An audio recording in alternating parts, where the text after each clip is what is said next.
नमस्कार, आशाची रुचीमध्ये तुम्हा सगळ्यांचं पुन्हा एकदा खूप मनापासून स्वागत। आज मी तुम्हाला भेंडीची भाजी दाखवणार आहे आणि ती सुद्धा एकदम वेगळ्या पद्धतीने। तर त्याच्यासाठी इथे मी अर्धा किलो भेंडी घेतलेली आहे। मस्त स्वच्छ धुवून पुसून ती बारीक चिरून घेतली। एक छोटा चमचा आपल्याला मीठ लागणार आहे, एक छोटा चमचा हळद, एक छोटा चमचा धना पावडर आणि इथे लाल मिरची पावडर घेतले एक छोटा चमचा। इथे थोडंसं ओलं खोबरं घेतलंय मी खोबलेलं। एक मध्यम आकाराचा टोमॅटो ओबडधोबड चिरून घेतला, एकदम बारीक पण नाही। आणि इथे 2 मध्यम आकाराचे कांदे घेतलेले आहेत बारीक चिरलेले आणि 4 छोट्या लसूण पाकळ्या ठेचून घेतल्यात। तर इथे मी कढई तापत ठेवलेली, त्याच्यामध्ये आपण आधी तेल टाकून घेऊया। तेल थोडंसं तापून घ्यायचं आधी, मग आपण त्याच्यामध्ये लसूण टाकणार आहोत।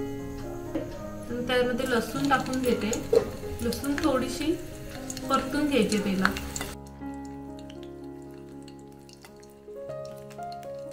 लसूण थोडीशी फ्राय झाली की त्याचा चांगला फ्लेवर येतो। तर आता आपण ह्याच्यामध्ये कांदा टाकून घेऊया।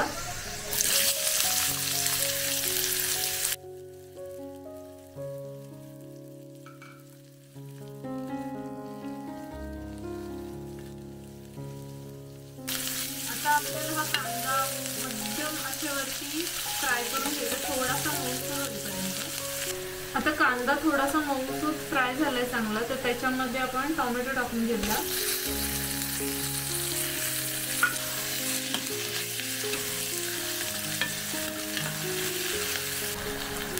तर टोमॅटो जो आहे तो थोडाफार विरघळलाय, तुम्ही बघू शकता। ह्याच्यामध्ये आता मी भेंडी टाकून घेणार आहे आधी।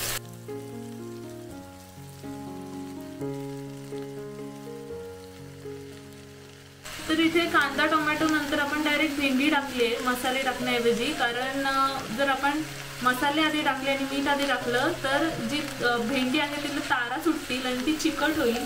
तर ही एक महत्त्वाची टिप आहे, भेंडी चिकट नको व्हायला म्हणून।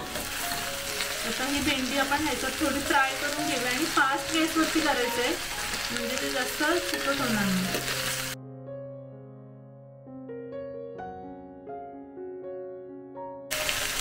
आता ही भेंडी आपल्याला अशीच शिजू द्यायची आहे, कुठले झाकण न ठेवता। आपण थोडं थोडं मध्ये मध्ये हलवत राहायची, म्हणजे ती खालून करपणार नाही।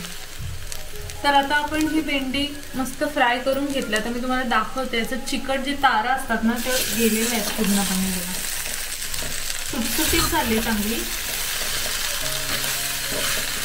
तर आता आपण ह्याच्यामध्ये आपले मसाले टाकून घेऊया। सर्वात पहिला आपल्याला मीठ टाकायचं आहे चवीनुसार।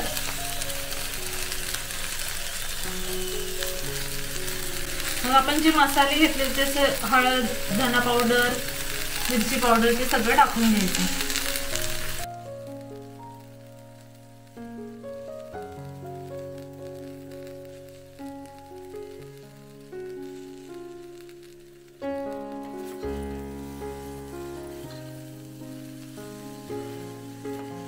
आता आपण मसाले मस्त मिक्स केले, तर आता ह्याच्यावरती आपण थोडा वेळ झाकण ठेवूया, म्हणजे ते मसाले छान लागतील भेंडीला आणि कच्चापणा जाईल त्याचा निघून।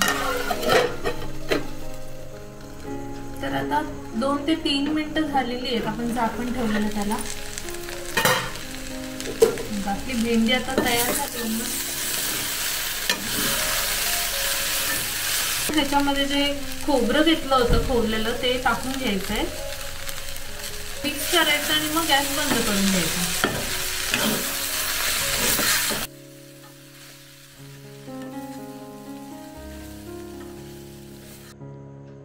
तर अशा प्रकारे आता आपली भेंडीची भाजी तयार आहे।